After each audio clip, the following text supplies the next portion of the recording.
kuwa washindi. In 1992, mwaka 1992 there was a young man named kulikuwa kuna kijana mmoja anaitwa Derek. He had prepared Alikuwa ameshaandaa from 1988. Alikuwa amejiandaa kutoka mwaka 1988 mpaka mwaka 1992 kwa ajili ya mashindano ya Olimpiki kule Barcelona. This was his dream. Hii ilikuwa ni ndoto yake, To run the race. kuweza kukimbia mbio hizi katika Olimpiki. Run against all those who had Kukimbia dhidi ya wote ambao walikuwa wamejiandaa na kuwa kati ya wale ambao wangeweza kuvuka mstari wa mwisho. He had prepared. Alikuwa amejiandaa. He had done all. Alikuwa ameshafanya yote ambayo ilitakiwa kufanya. And this Na hili was now the day. ilikuwa ni siku sasa, ilikuwa ni mbio moja zaidi Before he gets into the final. kabla hajafika kwenye mbio ya mwisho.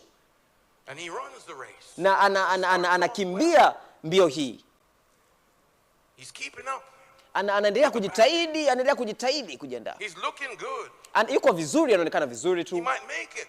Anaweza kashinda na kufika kwenye finali. Well, Amejiandaa vizuri. he's running. Anakimbia vizuri.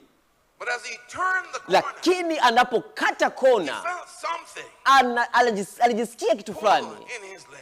Anajisikia kitu kipo kwenye miguu yake. And at that moment, Na kwa wakati huo alijua he was in trouble. alikuwa katika changamoto. All of that preparation Maandalizi yote hayo in that one moment, kwa wakati huo mmoja tu disaster.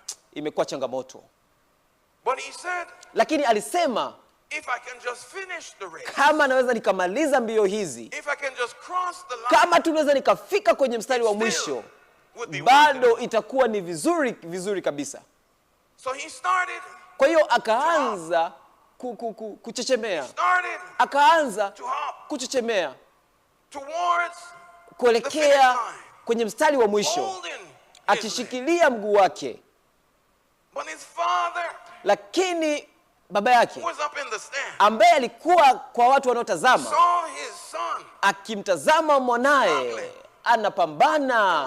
anapambana kufika mstari wa mwisho. the father Baba out of the stand, akiwa sehemu ya kuangalia, the security, akawavuta pembeni wale walinzi, all with the intent, akakimbia akitaka I'm going to kwenda help my son kumsaidia kijana wake cross the finish line. kuweza kufika mstari wa mwisho. I'm going to hold him. Nitaenda kumshika mpaka atakapofika mwisho. We, my friends, Sisi rafiki zangu, we sisi are the ones who we're trying sisi to ni make wale it, ambao tunajaribu kufika but mwisho, we have some sins that lakini easily tuna beset dhambi us. ambazo zinaturudisha nyuma. Sisi ndio wale ambao tunapambana na maisha, lakini Mungu alimtuma Yesu Kristo mtoto wake kutusaidia kuweza kufika katika mstari wa mwisho. Mnasemaje?